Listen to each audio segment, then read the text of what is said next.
Hello student, success coaching classes में आपका स्वागत है। तो आज हम लोग डिस्कस करने वाले हैं क्लास 10th का सामाजिक विज्ञान का सब्जेक्टिव क्वेश्चन बताने वाले हैं, जो आपका 2025 एग्जाम के लिए वेरी इंपॉर्टेंट और रिपीटेड प्रश्न है। तो चलिए हम लोग वीडियो को स्टार्ट करते हैं। तो हमारा देखिए सबसे पहला प्रश्न क्या है, संगठित तथा असंगठित क्षेत्र की रोजगार परिस्थितियों की तुलना करिए। ये भी क्वेश्चन पूछ सकता है, संगठित क्षेत्रक और असंगठित क्षेत्रक में अंतर क्या है। तो चलिए जो भी क्वेश्चन पूछेगा उसका आंसर आपको यही लिखना है।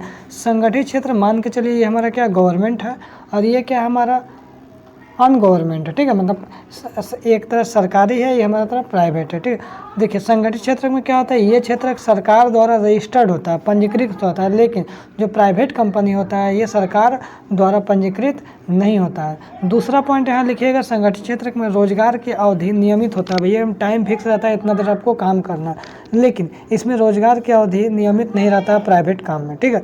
आपको ज़्यादा भी काम करना है। तीसरा में यहाँ पर पॉइंट क्या बोला, इस क्षेत्र को अनेक सरकारी नियमों एवं विनियमों का पालन भी करना होता है संगठित क्षेत्र को, लेकिन इसमें कोई भी नियम नहीं होता है। इस क्षेत्र को किसी अधिनियम का पालन नहीं करना होता है। जैसे हमारा इसमें क्या हो जाएगा, कारखाना अधिनियम, न्यूनतम मजदूरी अधिनियम। चलिए इसको हम लोग नेक्स्ट क्वेश्चन देखते हैं। तो ये हमारा इसमें क्वेश्चन क्या बोला, संगठित और असंगठित क्षेत्रों में रोजगार परिस्थिति की तुलना करिए। तो इसमें देखिए क्या बोल रहा है, संगठित क्षेत्र में रोजगार सुरक्षित होता है, इसमें रोजगार सुरक्षित नहीं होता है। दूसरा, औपचारिक प्रक्रिया और कार्यविधि होती है, निश्चित नियमों का पालन करना होता है, इसमें औपचारिक प्रक्रिया और कार्यविधि नहीं होती है। मालिक या स्वामी अपनी इच्छा के अनुसार जो चाहे वो करवा सकता है और कर सकता है। तीसरा, इसमें देखें काम करने का एक निश्चित समय होता है, इसमें काम करने का कोई भी निश्चित समय नहीं होता।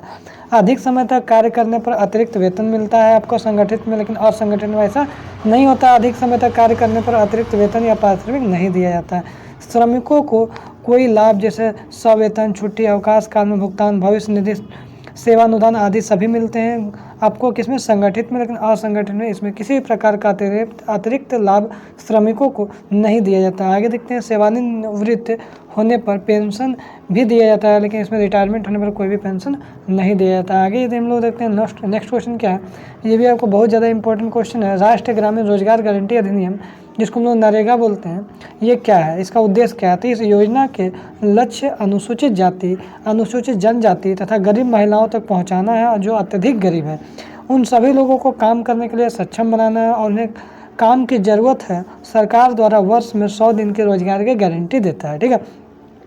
इस योजना के अंतर्गत ग्राम पंचायत सही प्रमाणों के बाद कुछ घरों को पंजीकृत करती है, और पंजीकृत घरों को रोजगार कार्ड बना के देता है। यह रोजगार कार्ड एक कानूनी क्या होता है, डॉक्यूमेंट होता है, दस्तावेज होता है, जिसमें व्यक्ति को 15 दिन के अंदर रोजगार पाने का एक अधिकार मिल जाता है। यदि सरकार रोजगार उपलब्ध नहीं करा पाता या असफल रहता है, असक्षम रहता है, तो लोगों को रोजगार भत्ता भी दिया जाता है। आगे देखते हैं, बोल रहा है तृतीयक के क्षेत्रक अन्य दो क्षेत्रकों से कैसे भिन्न है। तो कि देखिए प्राथमिक क्षेत्रक में क्या होता है, जो प्राकृतिक से रिलेटेड काम होता है। द्वितीय क्षेत्र में क्या होता है, जो उद्योग से रिलेटेड काम होता है। ये दोनों से हटके क्या काम करता है, तृतीय क्षेत्र करता है। ये गतिविधि प्राथमिक और द्वितीय क्षेत्र के विकास में सिर्फ मदद करता है। ये गतिविधियां स्वतः वस्तुओं को उत्पादन नहीं करती है, बल्कि उत्पादन प्रक्रिया में सहयोग या मदद करती है। जैसे प्राथमिक और द्वितीय क्षेत्र द्वारा उत्पादित वस्तुओं को थोक और खुदरा विक्रेताओं को बेचने के लिए ट्रकों और ट्रेनों में परिवहन करने की ज़रूरत पड़ता है। कभी कभी वस्तुओं को गोदाम में भंडारित करने के लिए भी ज़रूरत पड़ता है। तो हमें उत्पादन और व्यापार में सहूलियत के लिए टेलीफोन पर दूसरों से वार्तालाप करते हैं, तो ये भी हमारा क्या दे रहा है, सर्विस दे रहा है।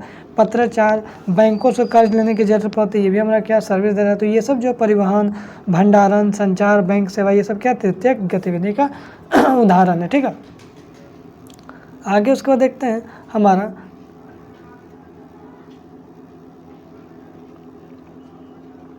तो इतना ही हमारा मोस्ट इंपॉर्टेंट क्वेश्चन था। उसका फिर आप लोग मिलेंगे नेक्स्ट वीडियो में। Thank you so much.